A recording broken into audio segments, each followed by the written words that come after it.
एक बार एक बौद्ध भिक्षु रेल में यात्रा कर रहे थे, लेकिन उन्होंने अपना सामान अपने सर पर ही रखा हुआ था।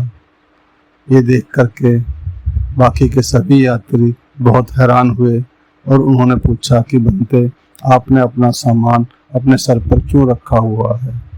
तब उन बौद्ध भिक्षु ने बताया कि मैं रेल का बोझ नहीं बढ़ाना चाहता।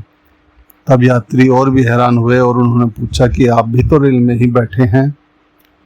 उन बौद्ध भिक्षु ने अपने सर से उतार कर बोझ नीचे रख दिया और बोले, लो, मैंने तो अपने सर का बोझ उतार कर नीचे रख दिया, लेकिन आपने अपने सर पर रखा है चिंताओं का बोझ कब उतारोगे?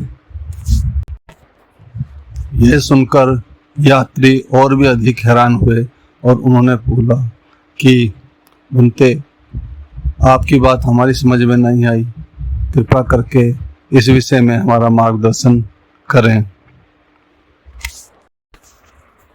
तब बौद्ध भिक्षु ने उनका मार्गदर्शन किया और बताया कि हमारे जीवन में बहुत सी चिंताएं होती हैं, जैसे बच्चों की चिंता, उनके पढ़ाई लिखाई की चिंता, पढ़ाई लिखाई के बाद उनके रोजगार की चिंता, रोजगार के बाद उनके शादी विवाह की चिंता। वास्तव में चिंता होती ही क्यों है?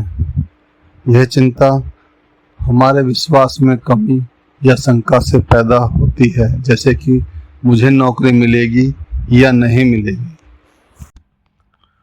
पैसे की कमी हो जाएगी, जीवन स्तर या लाइफ स्टैंडर्ड कम हो जाएगा। इस प्रकार की बहुत सी बातें मन में आएंगी और जितनी बातें मन में आएंगी उतनी ही चिंताएं बढ़ती जाएंगी और इन चिंताओं का प्रभाव यह होता है कि हमारा स्वास्थ्य और कार्य क्षमता धीरे धीरे कम होती जाएंगी। सबसे अजीब बात यह है कि ज्यादातर चिंताएं कभी घटित ही नहीं होती, जैसे नौकरी भी मिलती है और जीवन स्तर भी ठीक रहता है। हमें हमेशा याद रखना चाहिए कि चिंता करने से कभी भी भविष्य नहीं सुधरता। हाँ, वर्तमान का सुख जरूर कम हो जाता है। हमें यह भी याद रखना चाहिए कि हमारा जीवन बहुत कम समय के लिए है, इसलिए हमें हमेशा अच्छा सोचना चाहिए, सकारात्मक सोचना चाहिए और भविष्य के लिए सोचना चाहिए।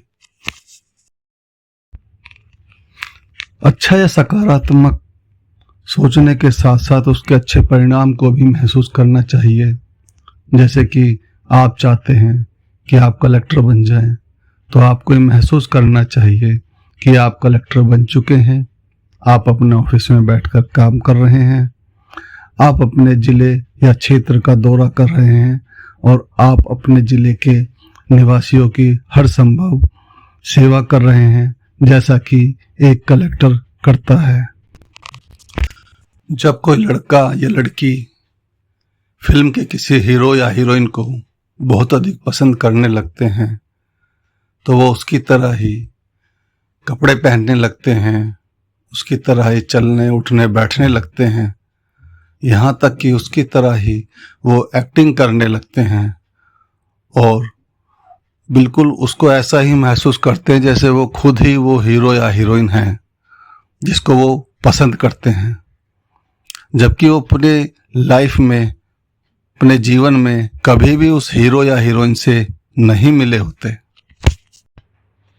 महसूस करने से काम में अधिक मन लगता है, कार्य क्षमता भी बढ़ती है और इसके अलावा परिणाम या रिजल्ट भी आशा से कहीं अधिक अच्छा आता है। हमें अपने उद्देश्य को प्राप्त करने के लिए साधन या रास्ते हमारा दिमाग खुशी खुशी ढूंढता है और कभी अगर परिणाम हमारी इच्छा अनुसार ना भी मिले तो हमें निराश होने की जरूरत नहीं है।